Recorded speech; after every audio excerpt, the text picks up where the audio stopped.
I'm Brad. Scott. This is Curiosity. And we're here at SheSpace with Stephanie Tsuru. It's a privilege to be here. Thank you for hosting us. It is my privilege to have you both here, especially on a Monday morning. What a way to start the week. This has been like cooking for a little bit now. Mm-hmm. And we've been just really excited about coming here and spending our time. In fact, I brought my Support Dope Females hat. I feel like I should be wearing You should have that right on. now. I mean, hello. Come on. So We got the t-shirt. as Brad tees up the first question, I'll both do have a wardrobe Support change Dope here. female gear. Today I went with This is the day to wear it. which it's amazing. Oh my gosh, that's so good. Oh, it's incredible. Yeah, it's there's a boutique in Manhattan, Hot Theory, and they have an amazing line of Support Dope female gear. I went with Men of Quality Don't Fear Equality today. Love it. Which equally celebrates my inner passion for all things equality. So that was beautiful. Stephanie, so this space is one of the most magical spaces I've ever been immersed in. And everywhere from the color palette to the naming conventions of the rooms to just the layout and the feng shui. I mean, it is an absolutely just lovable representation of what good looks like and how design should be. And so as we just kind of lean in today, it's like a beautiful metaphor, it seems like, of your own humanity and identity and being. And so I would love to hear a little bit about how did that all get started? Like most things, it's not like you wake up one day and go, "Oh, I'm gonna do a SheSpace. I'm gonna do anything." I mean, it's years in the making. I think the fact that I'm a little bit older has really assisted in this whole process. So I am 62. We opened actually 2 years ago this week. Wow. So I was 60. And I think Happy 2-year anniversary. I know. So Fabulous, right? Just went by just like it careened along. And then here we are 2 years later, and it just truly gets better every day. So I just took bits and pieces of my life, which has been usually interesting, occasionally monotonous because that's the way life is, but taking all the interesting parts, things that I value, things that I really care about, and put them all together along with my daughter-in-law, who is the co-founder. And we can talk about that in a little bit. And we ended up with SheSpace. Wow. I love that.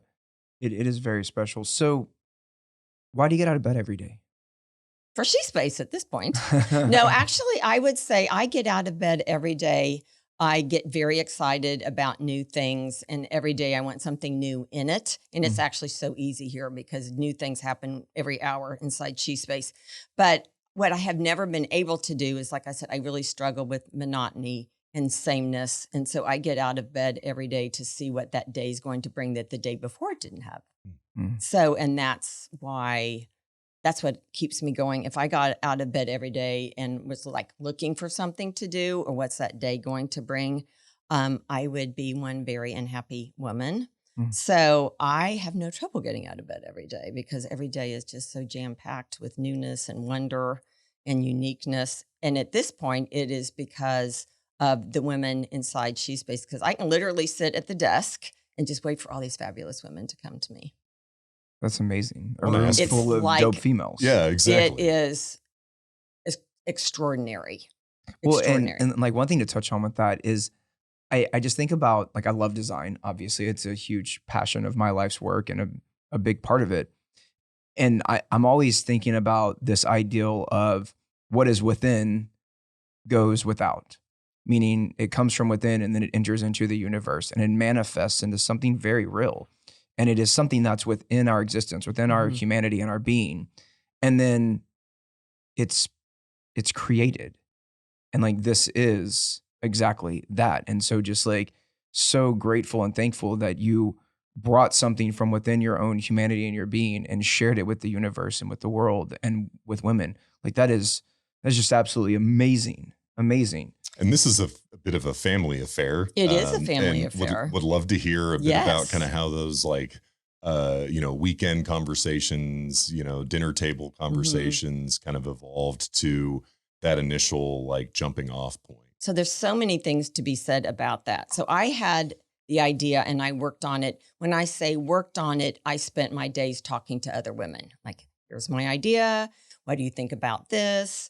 Some people were like, that's fabulous. Never heard of that. Why do you need it? Why would you go there? All these things. But you need all those conversations.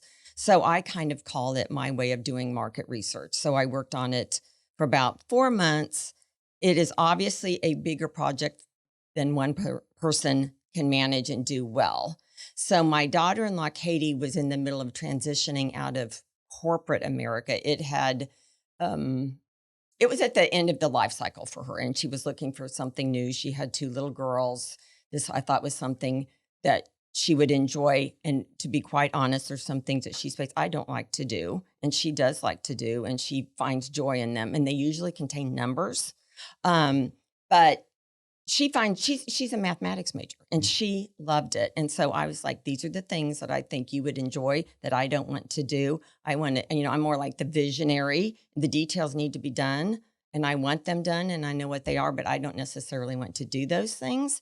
So I did have to explain the concept to her, as I had to explain the concept to everyone, because this was kind of like rolling around in my brain. There wasn't anything. It's like this because there wasn't anything to point to like that. So that's kind of how it came about. We have extremely supportive men in our family. They really just like, what do you want us to do? Do you want us to do anything? Do you not want us to do anything? You kind of let us know how that goes. So Katie and I work a lot here. I also have 2 more daughters. One is a writer and one is an educator. So this is constant conversation. At this point, though, we kind of have separated it. So like, at home, we do home things, and we have, I have 3 granddaughters too, and 3 kids, 3 granddaughters. I have a daughter-in-law, 2 sons-in-law. So we have like regular life outside of there. And I'm very careful about separating it at certain points. I have these conversations with my husband because he is he's also an entrepreneur and has been an entrepreneur for 30 years. So we have those business discussions because very likely if there's an issue that has come about, he has been through it. And so that has been lovely. So everyone, and when I say family, it's also extended family, meaning my network of friends. Mm. So SheSpace is really amazing because 33 women built this. Oh, we talk a bit about that. Yes, let's talk about the construction. Yeah, let's and talk all of about that. The different contractors and the sourcing of the furniture and like. So yes, we had the original idea, but the only way this is as fabulous as it is because we let every woman do their thing. So when you start micromanaging, and then you're going to kill the inspiration. So the first thing doesn't work. I'm not a micromanager. So I bring in the professionals, I let them do their thing. And my job is to get out of their way and let them do their thing. But if you bring in the right people, you can do that. So you empower people. I think so. I hope so. Yeah. So the first novel concept right there. Right. And in action. I mean, it is so true though, right? Just kind of building on that a little bit. I think that's an important point to like really dial into for a moment, because we exist in a society that from our most formative years, there's this like natural hierarchical order and structure that we're taught we need to exist within, that we need in order to thrive, we need to fit within that mold. And, the spirit of curiosity is like an optimistic rebellion almost of some of that thinking, where we challenge the status quo. We need to think differently. And it's creating space for those who won't sit and behave, who'd rather defy the rules and amaze. And we say that very intentionally. And so really like the idea of empowering one another and working together collaboratively is a spirit that needs to be resounded and really like brought in to our mind space so that we think differently and recognize that we all have something really special to bring to the world and to humanity and to society. And the fact that, again, like you are the living representation of the ideals of manifesting your belief system and bringing your ideals to life, asking questions and turning those questions into an outcome, and then like empowering women to journey alongside you into a movement that you believe in, taking that moment to build momentum and bring that movement to life. I mean, I'd love to just even go a little deeper into that component specifically. That's incredible. So what has actually happened is because these women take great ownership in building out SheSpace, when they walk in the door, they feel this is their space. Yes. And as do the women that actually work out of here. I mean, it's very funny because the women that work out of here, they do their own, they're basically now tour guides. They just do their own thing. And it's really fun for me just to listen and see what their spin is on how they use the Their space. reason and their why for being here. So what I finally, and this has been a very recent discovery, is that I think really all we have done is provided the space. And I think it's only limited by the women's creativity and inspiration that are in here. Every day they think of something that I haven't thought of. So when it comes down to it, we have just given them a little ecosystem, and then they do with it what they wish. And that is why it's so amazing. You can see it in action here as we kind of walk around the space and have gotten the opportunity to tour the names of the rooms, the color palette, the furniture, all of that is very deliberate. Very intentional. Can you talk about a couple of your favorite kind of features of the space that you've kind of put? Naming the meeting rooms. So we have meeting rooms. What room are we in right now? We are in the podcast studio. And okay. Do you know who this is? Well, that's why I was asking, because that's what I wanted. This is Malala's room. Okay. Amazing. Because bringing the voice and not restricting the voice and standing up for what you believe in. So we are very careful when people book the podcast studio, is that we have a disclaimer, like what they are willing, they are able to say whatever they wish. Doesn't mean we believe in what that's going on, but we're not going to restrict what is being said in this room. Yeah, I love that. So naming the rooms actually was hard because there's a lot of women that deserve to have rooms named after them, and we don't have an endless supply of rooms. So we tried to go through. So is that the goal eventually? SheSpace is so big that every rock star woman on the planet gets a name. We would have to have millions of rooms around the world. Have to have I love this. Billions. City blocks. We'd have to have Yes. cities of rooms. Maybe that's an evolution, is you partner with Houston and we just start renaming streets to dope females.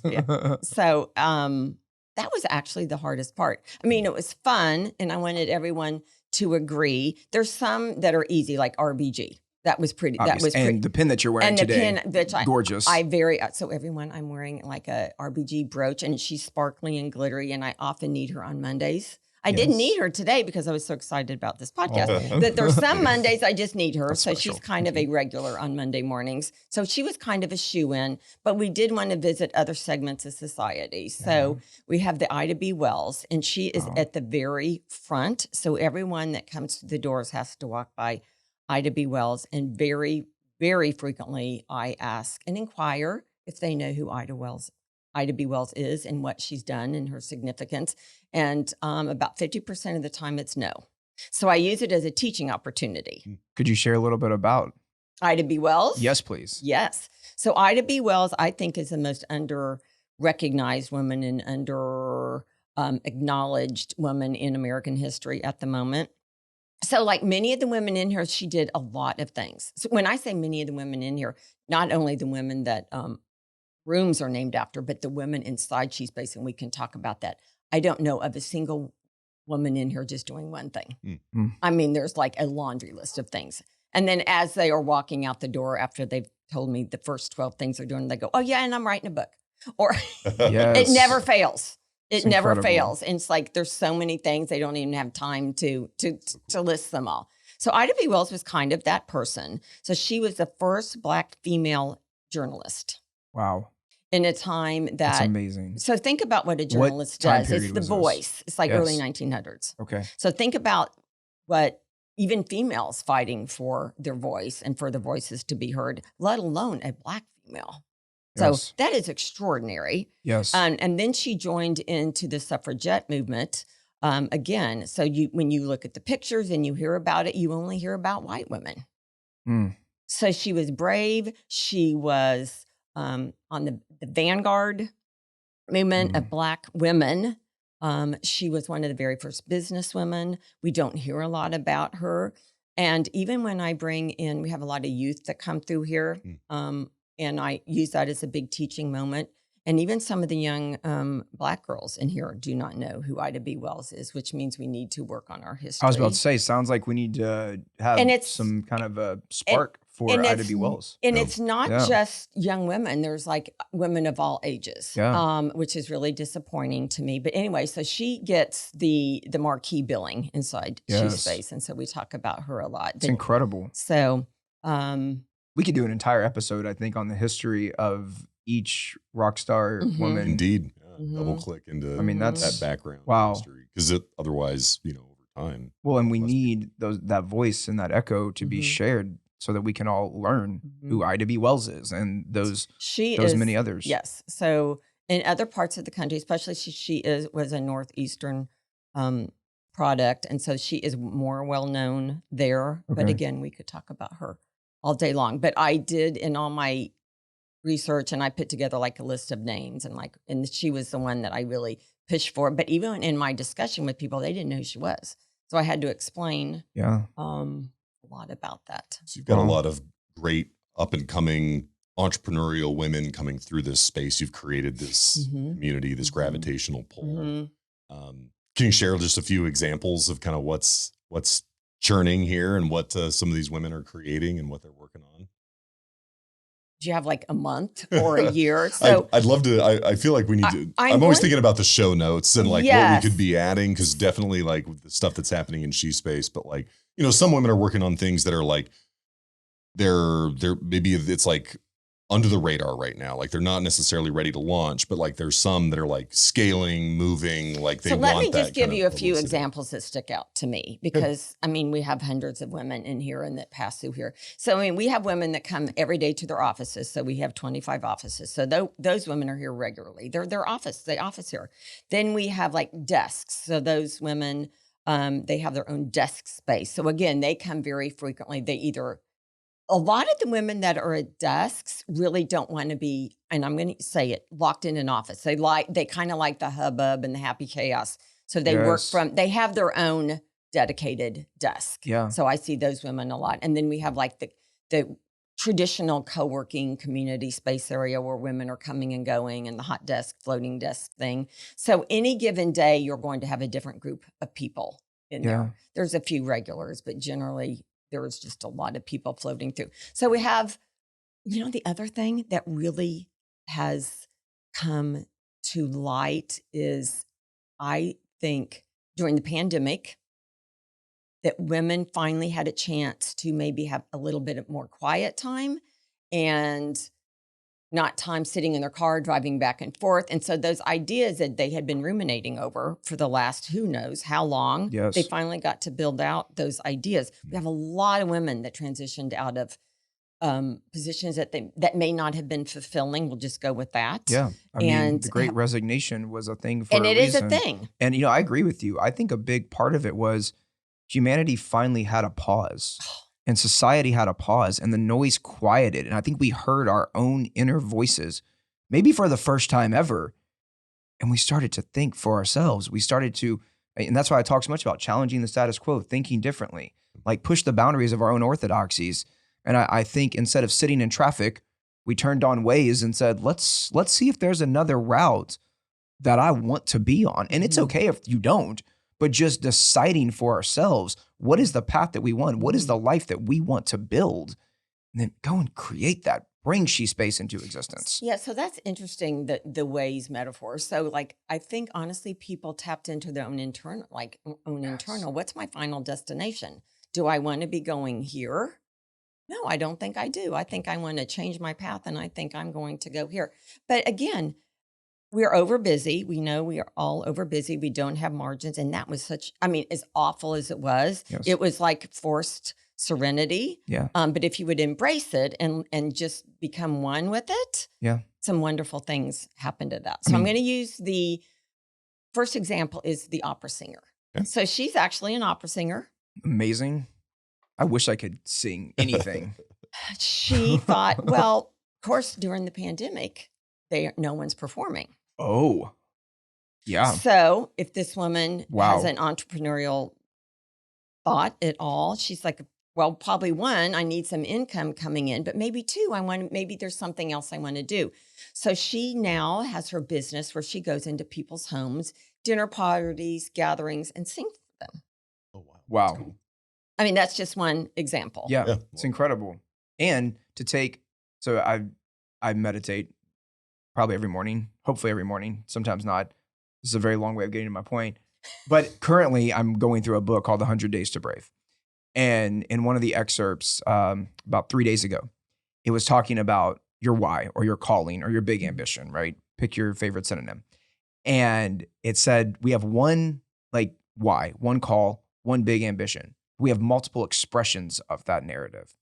And it just like, it was such a beautiful way to think about it because I'm very passionate about, I'm a huge Simon Sinek fan. I love the whole concept of start with why, then get to how, then get to what. And that like ideal of the why and that calling and that big ambition. And I'm like, there's only one. And just hearing someone else echo it just made me feel a little less sane, a little less insane, which was beautiful because I'm looked at like I'm crazy. And so every now and then it's nice when other humans like, oh yeah, totally feel you on that. But that idea of multiple expressions and, you know, kind of what you said earlier, it sounds like the women in here like really exist within that rhythm of this ideal of their why is very strong and they have so many expressions of that why. Like, and that is a beautiful example of what multiple expressions look like of your gifts and your talents and your passions and converging all those things together. That's just so cool. Oh, I love that. Oh my gosh, it's amazing. I want to take a sharp pivot and ask, like, Stephanie, I want to go back in time. Yes, come on, like, let's do it. Are we talking Like- about steel toe boots? Because I want to talk about steel toe I boots. do. We're wanna- gonna Do get to not- steel toe boots, don't you? I should have worn some steel toe boots today. Did you wear yours? I did not. Oh, so okay. So to come is Steel Toe Boot Society. We're gonna get there. Mhm. Stay tuned. We're gonna pop back to hard pivot. I love where you're going with this. Just freaking take it there. Bring it. I love origin story kinds of Yes. things. And so we've talked a bunch about SheSpace. Awesome stuff. Things are happening. But like, you weren't always in the co-working world. You weren't No one always was, in the but certainly entrepreneurial not me. kind of space. Yes. Yeah. And so like, We're gonna get to the depth under the ice cap of your humanity right now. like Stephanie, like just take us like, what is like the first like moment as a little girl, like that you started to see, and now that you've had this lived experience and are working with these young entrepreneurs, et cetera, that is starting to kind of come forward in your mind of like, didn't realize it at the moment, but like this experience or this interaction or this phrase or this Mhm. opportunity has helped to kind of fuel some of the things that you're solving for through life and now in the expression of SheSpace today. But I would just love it. And putting you on the spot a little bit is just sort of like if there's an experience or a story that you feel like that helps to kind of shape how your lens of the world and why you're solving for the things that you're solving. I think I was very lucky because I had role models, but I didn't know they're role models because I just think they're my family. You know, when you're growing up, you don't go, oh, wow, she's a great role model. She was my grandmother. So when I was 10, my grandfather passed away, and they had a small by today's standards farm in rural North Missouri. So what does a woman do that is left with a farm and a farming operation and cattle to run and hogs and crops and haying to be done? So what does she do? So she stayed and ran the farm. And, you know, got on the tractor and got in the pickup truck and did the chores and threw the hay bales. And, you know, we all lugged buckets of feed and grain. And I truly thought that's just what, you know, when you present a problem, you just solve it and you just do what you have to do. I didn't realize how unusual that was until I got much older. My mother went back to school back in the days when, I think it was probably a thing, but I didn't know anybody that did that. So she went back to get her master's when I was like in middle school. And so what did we learn to do? Everybody learns to do, you know, their laundry, and we're cooking. I mean, that we just did that, but that wouldn't be unusual now. It was a little bit unusual. It's amazing. In the early 70s. What part of the country did you grow up in? I grew up in Missouri. Okay. Mm-hmm. Wow. So, That's and incredible. then something, I don't think. I know I've always been different, and I knew that from an early age, and that isn't necessarily wonderful when you're 10 Nope. or 8. And when you're or even 39. Yeah, but you know, I am very comfortable with it. But it's not wonderful when you're in elementary school. It's not.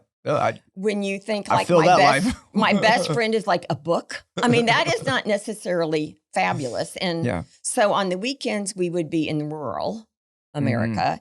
And then, and this is something we actually talked about this morning. So this is where I probably was the most confused young woman in the world. So, you know, doing coveralls and weekend chores on the weekend. And then during the week, I was actually in a very accelerated program for classical dance, which is ballet. So I would pivot from toe shoes, literally a few days later, be in coveralls. So none of this is normal. Now, was this early days of steel toe boots society? No, steel toe boots society. I would imagine this where a lot of this was being formed. I feel like it just kind of happened. Yeah. There was some serendipity toe there. shoes to steel toe shoes. Yeah. So again, where I lived in a rural suburbia/rural area in Missouri. But I mean, none of this is popular or normal. Yeah. So like on the weekends when they're doing their things, we would go and help out at the farm and work at the farm. And then during the week I would dance. As I got older and progressed, I had to switch more to dancing because I'd be dancing like 5-6 hours a day. Yep. And then I ended up with the Kansas City Ballet. But talk about an identity crisis. Like, am I supposed to be in toe shoes or am I supposed to be in like these boots? I don't know. Both. Yes, but that's not normal. It's not. Like neither one of those things fit into the juxtapositioning of those things to normal. And so really, what did I do? I kind of found solace in books, in academics. Oh, it's beautiful. So not as beautiful then, though, right? Now it sounds fab. I mean, when you're going through it. Yeah.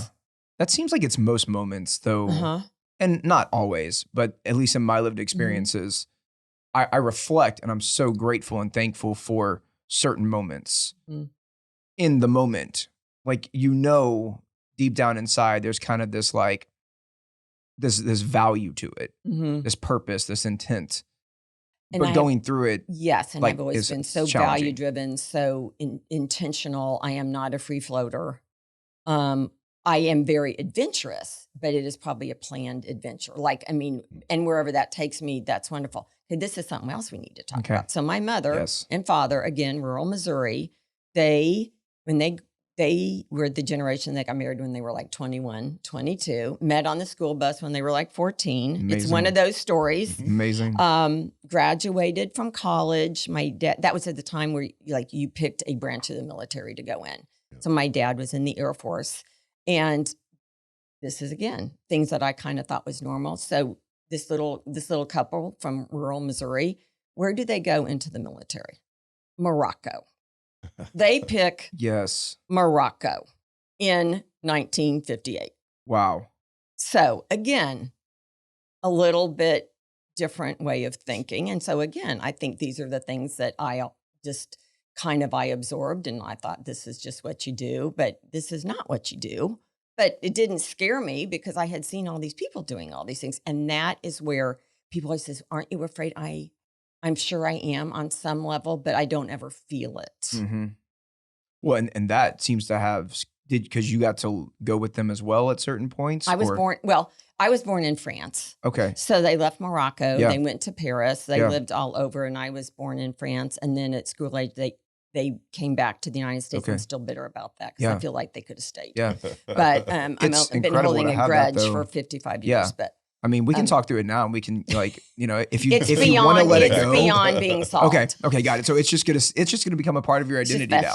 So, you know, sometimes it's good to have those. My mom was, my grandfather was in the Air Force as well, and he was retired Air Force, and so like she got to live around the world in different places, and I'm always just so amazed by it. I mean, my grandmother's from the UK. They met post World War II and have this beautiful love story. He was a baseball player and was teaching the Brits baseball and won her over with a box of Hershey's chocolates because she had never had chocolate because everything was rationed still. And then they moved here to the States, and the long version's really beautiful too. They had an amazing marriage. He had cancer 9 times and eventually passed away much later in life, had 1 lung. He's like one of my heroes and always had the most positive attitude. But I think about it from my mom's lens a lot of times, like, man, just the exposure that you had at that early formative age and years, that had to shape some of your identity as well. And if we're still at like, you know, tiny little Stephanie moment, like, yeah, can we lean into that a little bit more? Like going and getting to experience some of the world at such a young age, like that had to have such an impact, minus the bitterness of coming back or maybe plus the benefit. It's such like an interesting, like, convergence of different viewpoints and perspectives, and the expression that you chose, academics and ballet. What else, like, as you sort of progressed through working, like dancing with the Kansas City Ballet, were those performances sort of there locally? Where did sort of that? It's a small town market. So, I mean, when we would go travel, it would be like, we're going to Milwaukee or, so like sure. I am now part of I shouldn't say part, I support the Houston Ballet. That is a whole next level top of the world premier dance company. And we have dancers from all over the world. So I actually just learned it's like one of the best companies in the world. So I'm not saying that. Incredible. It's not hyperbole. No, you just came off of a trip, like literally to Tokyo with the Houston Ballet. I just traveled to there. Tokyo with the Houston Ballet. We talk about why that's such like a unique thing, because it is an amazing. Japanese are very particular about their ballet. They're very particular about their ballet because they're very knowledgeable about it, and so these invitations are not something that they do lightly. There's a lot of investigation. This was a 10-year project in the making. Wow. And of course, a couple of the years. What? Okay, hold on. We need to, let's just That's another I am so excited right now. I want us to like get to. Which is how we met when we were, yes. What? So. Yeah. I am learning so much today. Who's on the show? Who's interviewing you? Okay. How did y'all meet? There's always an ace up our sleeve here. Yeah, clearly. But no, because that's such like an incredible, because this is an arch from like your youngest days in expressing yourself through ballet to being in Tokyo just a handful of weeks ago to see. It was a pinch me. It was a pinch me moment. To just like be in that theater and that with that performance. And so I just, we got there very quickly, but I'd love to just kind of understand like how you've kept ballet in your life. My wife was a ballet dancer. She won national championships for dance and other things. And so amazing. She taught ballet for a while, but like over time, she was like a math educator and just kind of got away from dance. You've kept ballet kind of in the mix of things. Is that something that was kind of a long pause? Was there always sort of like a thread of ballet that you've kind of kept in your life? As I have moved around the country, so I've moved in many different parts of the country, and we lived in Durango, Colorado for many, many years. So not a lot of classical ballet. Yeah, I'd imagine not a lot. Not a lot. Beautiful scenery. Lovely things there to do, but they would be more along the lines of mountain biking, hiking, and skiing, and not necessarily classical dance. So I would say there was a big chunk of my life when I was not involved because there was no involvement to be had. But when I came back, I shouldn't say come back to Houston, when we moved to Houston, I was so thrilled that I could kind of like nourish my cultural side, which is a big part of my upbringing. And I had no idea. But even in the last 10 years, because Stanton Welch, the artistic director, and Jim Nelson, the executive director, they're so talented and they both have dance backgrounds themselves, have really brought the Houston Ballet, this is like an infomercial, has brought the Houston Ballet to a whole nother level. But what I want to say is sitting in the audience in Tokyo, watching the Houston Ballet perform, and one of our principal dancers is Japanese. So that was really, really amazing. It's incredible. And they performed Swan Lake. Yes, Swan Lake, which is their most extravagant and longest show that they do. So it was a big undertaking. It was marvelous. So, I'm always fascinated by the ballet. Sky and I had season tickets at one point in time. And then I think pandemic just kind of, we cut many of those during that time. And we've seen the Nutcracker a number of times and other just beautiful productions at the Houston Ballet.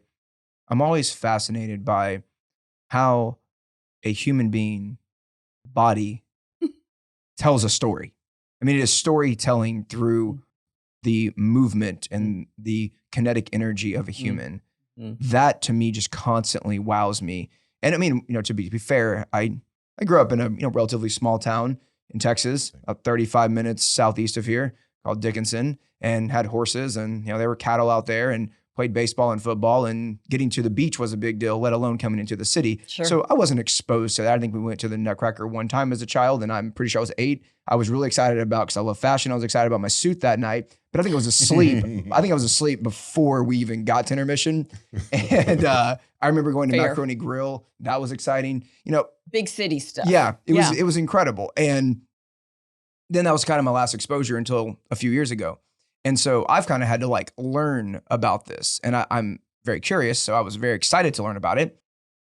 But it was very recently when I kind of had my first aha moment. It was like with art. I was like, I get why people love this painting so much or that painting, because it captured a story in a time period before we had the iPhone 14 Pro Max with the sophisticated camera. Got it. Check. My brain's there now. But ballet, I was like, I still remember sitting there and being like, oh, that's the magic. Because I mean, I appreciated it. I thought it was beautiful, but I didn't really get it. And now I'm like, oh, we're telling a story without words, using music and body. That is fascinating. So can you share a little bit more about that? Because that's my like very novice understanding of it. And I'd love a more sophisticated human to share some around that. Storytelling, yes. So there's the classic stories that we know about: Swan Lake, Cinderella. We did Mary Poppins, things like that for the more current thing. But what I enjoy the most, it's the choreography. So it's the choreography that's telling the stories, and it's the dancers that make the choreography come to life. You already said it's so much better. Yes, thank you. So you can take a piece that no one has ever seen before, because really it is what has been in a choreographer's mind and an imagination, and it is transformed and it comes to life through the dancers' movements. So it is their story, and I really like the original pieces the best. And our family has become involved in supporting new works of choreography. And to date, it has been through the dancers at the Houston Ballet. So these are dancers, not all of them, but most of them have a lot of experience. This is only an art this is not like painting. There is an end to what your body can do well as far as performing. So there is an end to a dancer's life. So what comes next often is, if they're interested, choreography. So our family has been supporting the choreographers, and I have been pushing from the beginning to, where are the females? Yes. Well, they were there, and they are there. So we supported a major work last year of a female.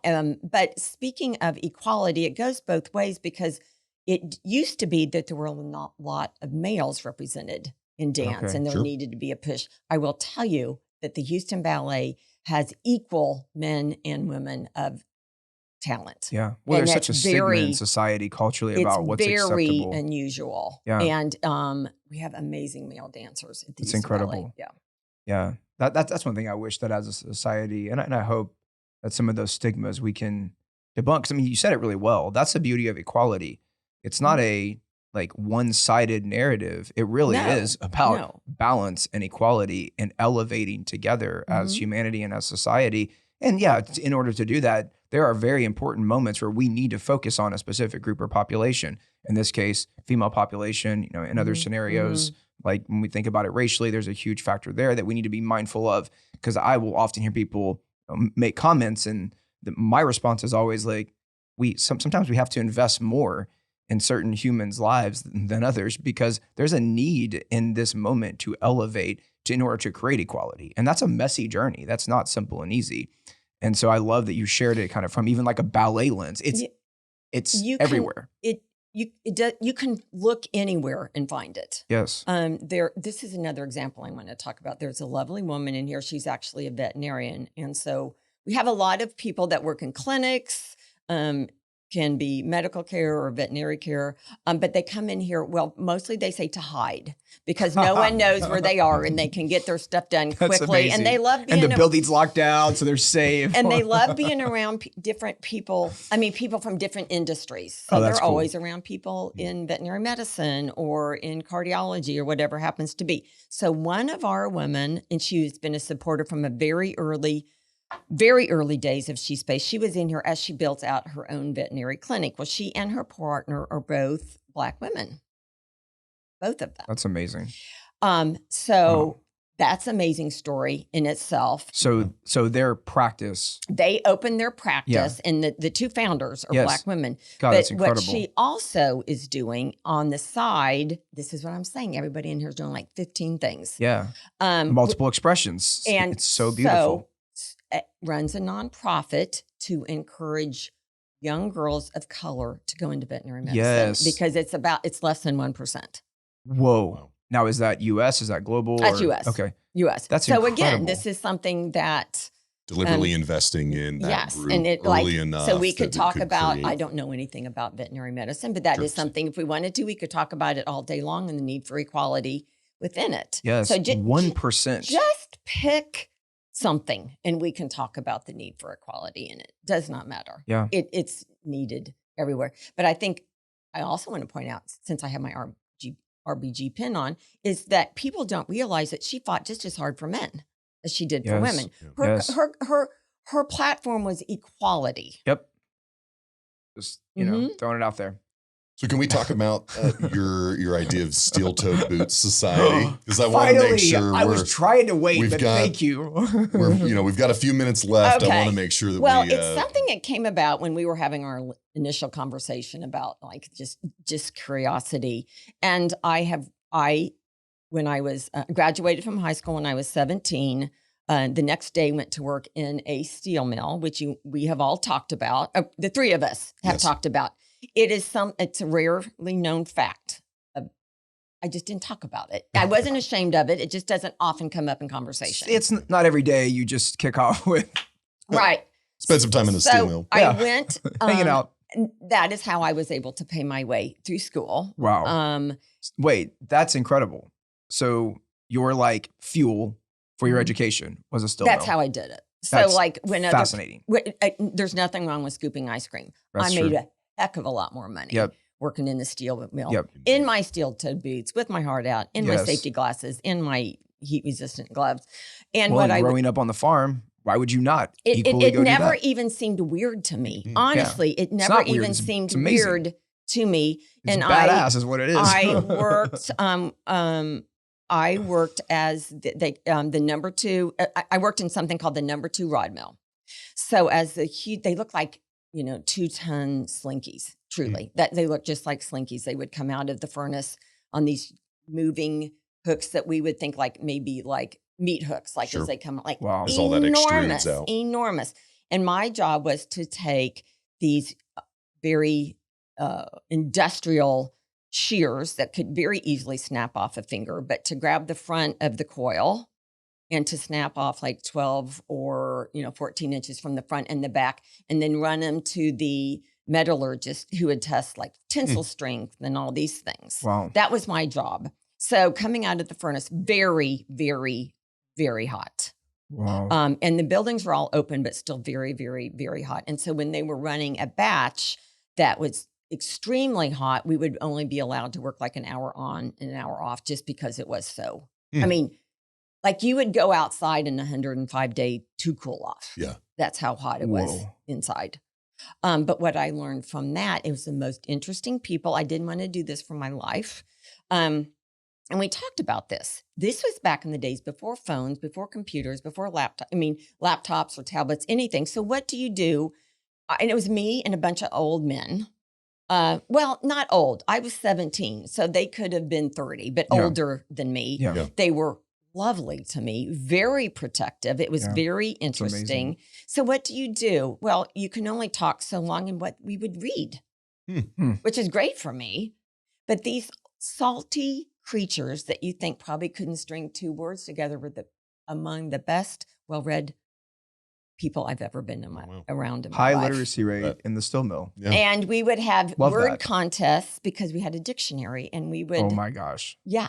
This is who It's knew another- what was happening to the steel mill. I love Like, the picture that's being But painted. you know It's it's really not awesome. like that I feel like there's now. like tea, there's some Sure. crumpets, and A we're lot more just- automation. You're a lot more. Well, no, in the break room, Oh, sure. what are they doing? They're looking at their Oh. phone. So Right. that's what's got to be Oh. different Sudoku. now. Hmm. Don't you know that? I mean, they're looking like I'm watching this movie, and Right. yeah, They're so all in that's- their own kind of headspace. So that's where the steel-toed boots came from. And what came up in our conversation is I have recently run into two other women. Yep. One who has a very prestigious role in the city who did wear steel-toed boots. And I kiddingly said, I'm going to start a steel-toed boot society, so I'm on the hunt. And I told you the next thing I want to learn to do is weld. Yeah. And I think I can wear steel-toed boots again. You absolutely will wear steel-toed boots doing that. And so this is a call for all dope females out there who have Spend worn time steel-toed Steel boots toes. in their lifetime. You're going to reach out to Stephanie and We're gonna SheSpace and join the Steel-Toed Boot Society. There's So, an opportunity let's for go. a quick crossover. We'll introduce you to Takia Green if I haven't already.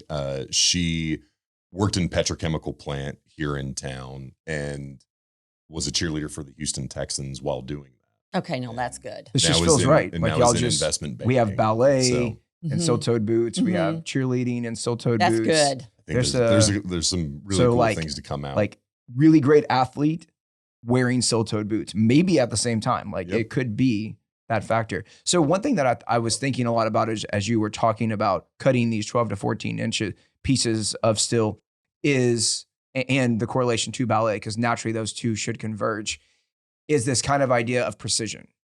Because as a ballerina, like you are It is taught, I mean, it is all about storytelling and precision and how you bring those two things out of your own being and share that with the universe, like SheSpace. How has precision played a role in your journey? That's a question. It's a good question to end on. That is Let's a great dig into question it. at any time, especially to end on, and I want to get it right. I think it's very important.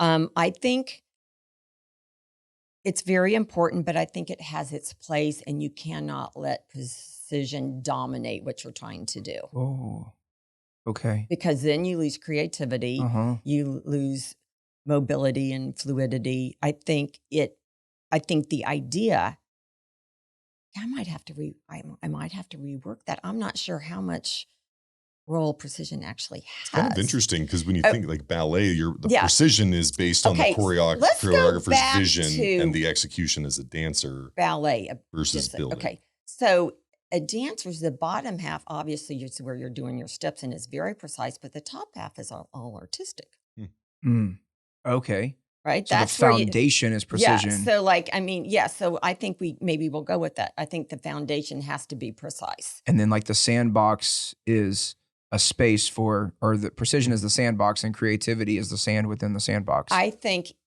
Possibly. if everything is too precise, Yeah. you're severely limiting Mm-hmm. yourself, and you're severely limiting the project. I think if things don't have any structure, you're not going to get very far. So I think it has to be a combination. I love that. The intersection of Has to precision be. and creativity in the form Wow. of ballerina, like what that kind of means. So, I mean, I It's a think you cool wake idea. up in the day and you have a general framework. I mean, there's some precision to it because, Oh. I have to find my keys, and I have to get in the car, and I have to drive precisely to this location. But what's going to happen when I get there, I'm not really sure I ever know. Mm-hmm. And I'm open to whatever happens. Yeah. Well, and when we opened the episode, you talked a lot Mhm. about that idea of what gets you out of bed every day is Mhm. a new moment, is the Mhm. unknown. And I mean, at times that can also be very uncomfortable. We talked about this a little bit on the last episode. We had a fashion designer in the brand is Lani, Llani. She's from Philadelphia and came in to be on the show just last week, actually, and did a few pop-up shops here in the city. And one of the things we talked about with creativity is this kind of idea of the unknown. And we were talking about it from the lens of traveling. And I don't know if you feel this way, but there's anxiety right before you travel somewhere new that you haven't been before, because there's a lot of excitement, but there's also a lot of unknown. And so that idea of having this kind of like precision as a familiarity can play, I think, a valuable That role backstop. in planning, kind of as you said, like you're adventurous, but you're planning that adventure and planning that kind of journey, but also allowing for the freedom and the flexibility for it to be a serendipitous, beautiful experience. I don't think the unknown is frightening to me. Awesome. I love that. I'm really, being Yeah. completely honest, I don't think the unknown is frightening to me. I mean, I do like structure. I mean, I like to know I have a home to go home to, and Yeah. a level, I like that. I think maybe I have always been fortunate enough to have those roots Mhm. so maybe I can say that because I know where I'm going to sleep tonight. Yeah. So, I mean, maybe if through a different lens, there is too much unknown. But in my life, there has been just the right amount of unknown. Yeah, well, like all things, right? Equality, balance. Like so there's value in the balance. People could be listening to this and they're probably thinking, well, she's never had that kind of unknown. Like she hasn't woken up and not had a job, and how am I going to feed my family? So I am accepting the fact that in my life I've had a comfortable amount of unknown, but not, I think it could be terrifying at the same time. Yeah. So like almost like what needs to be true in order for the unknown to be exciting and thrilling rather than terrifying and fearful. And maybe that's an ambition that we can all I think there's a division. I think there's a division there that we need to be mindful of. And so I think I've been just very fortunate, but I know we're getting ready to close, but so this is an unknown that I had. So when I worked in the steel mill, I would work, double shifts. I'd work holidays. I'd work weekends because these are people who had families. I'm 17, I'm 18, I'm 19, I'm 20. And so I honestly, for a young girl at that time, made a ton of money, enough to buy a little car. And so when I graduated from college, I got in my little car in Kansas City and drove to Hartford, Connecticut. So that is, I did know when I got there that I had an internship, but I didn't have a phone and I didn't have air conditioning and I didn't have a radio. And I didn't know where I was going. So I would never let my daughters do that. Right. Without Google Maps. No, and like a phone. Especially in 2022. So like that is like. It's crazy how much our threshold for, I'm going to call it risk tolerance, but there's other words we could use. Right. But our threshold for risk tolerance is with I can't say the invention of technology, but with the acceleration of the role that technology has deeply interwoven itself into the fabric of society. I mean, just quick story because it's really funny. So when I was 16 years old, I got the Nokia brick and had an orange case on it naturally. And my mom tells me I was going from Dickinson to Friendswood. It's about, 10, 12 miles. She tells me to call her at different intervals. And it's hilarious. It was at the stop sign at the end of our street, which is about a quarter of a mile. It was at the stop light, which is about 3/4 of a mile. It was then entering onto the freeway, which is very dangerous. We would never suggest this today, which is about a half a mile. And then it was at the next stoplight, which is 2 miles. And then when I arrived. So I called there 4 to 5 times within a 10 to 12 minute drive. And I should have been on the phone the entire time at all. I should have been driving very safely. But she was so nervous. How many check-ins between Kansas City and Hartford? I think I did call like a payphone. Yeah, I would. Yeah, it was a payphone. Yeah. And I think I probably would, they would say, well, call at night just so we know that you're still alive. Type thing. Which is almost even scarier to get out of your car at this point and like go to a payphone. Sure. I mean, have kids even seen a quarter? Yeah, what's a quarter? Yeah. What's a quarter? That's amazing. But I think it's managed unknowns. So managed unknowns are easier to stomach. I love that. Because and planning plays such a role. That's one thing. There was a plan. I mean, there was a general plan. Yeah. I wasn't just like in the car driving around, didn't know where I was going to end up. See, and I think that's another factor of society. I was having this conversation with someone the other day and we were talking about like oftentimes I think as creatures, because our brains are very primitive in their earliest years of formation, we enter into fight or flight. It's, saber-toothed tiger or someone's entering my tribe that I do not know and therefore they are a threat. And so our brains are wired that way. We now exist in a society where things are very different. We live in abundance comparatively to what we had when we didn't know if we were going to be able to find food sources, right? So things have changed a lot over thousands, if not millions of years. And we were talking about this idea of the role that planning plays in mitigating risk, not with the intention of always focus on de-risking, but with the intention of working toward a goal in a sound-minded way rather than haste. And it came out of one of my meditations in 100 Days to Brave. And it was effectively like those who plan lead to abundance. Those who are hasty lead to scarcity. And it just really stuck with me because I've often lived by blind faith and serendipity. And I'm very passionate about my faith and that plays a huge role in my life. And so I kind of lean into that very heavily and I've seen really cool things happen from it. I've also seen planning work out really well also. And so as I'm maturing in life, Sky, my wife and I's motto is And so together we build the life that we love. And we see the we as like Sky, me, and God, kind of like in this like journey together. And I'm learning how to plan. Is kind of what I'm getting at. And I'm learning that by planning, you can get to really great outcomes. And I love how you said it. It's like controlled unknown, but by being intentional about it. Like maybe you want to quit your job and do something else. Doesn't mean you have to do it tomorrow. Play the long game, go the 2 to 3 years and plan accordingly and get your side hustle rocking so that you can enter into that next evolution rather than be in scarcity when it's in your control. And it's not always, but when it is. So that describes, I'd say, the majority of the women inside SheSpace, what you just said, like to a T. So yay. That's amazing. So we like to close every episode here in season 2 with like a question to sort of like challenge the audience to kind of think about a little bit based on kind of the conversation. But we don't come into the conversation with that question. So we just kind of have to make it up here at the end. Like, what is kind of the next thing? And so I feel like there's I really liked this intersection of like precision and creativity and sort of like being able to see that in sort of the bright light of day, that like you can't just be like a fully loose, untethered creative and like have like real impact, that like finding some semblance of structure and precision. And so I'm wondering if there's something sort of in and around that of like how to better identify that in our lives. Do you have some words that we can put around it? So I have a question to leave the audience with. Good. I think yes and, okay? So as you were talking about your journey, what really just kept resounding in my brain is our earliest moments as young humans.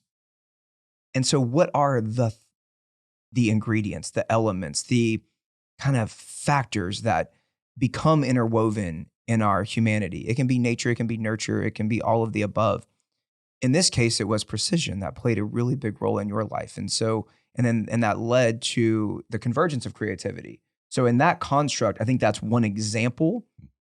I kind of want to broaden the question a little bit though. Okay. And I think what I want the question to be is somewhere in the form of, what are the moments from your youngest years that have influenced your journey and your lived experiences and are truly core to your identity as a human being?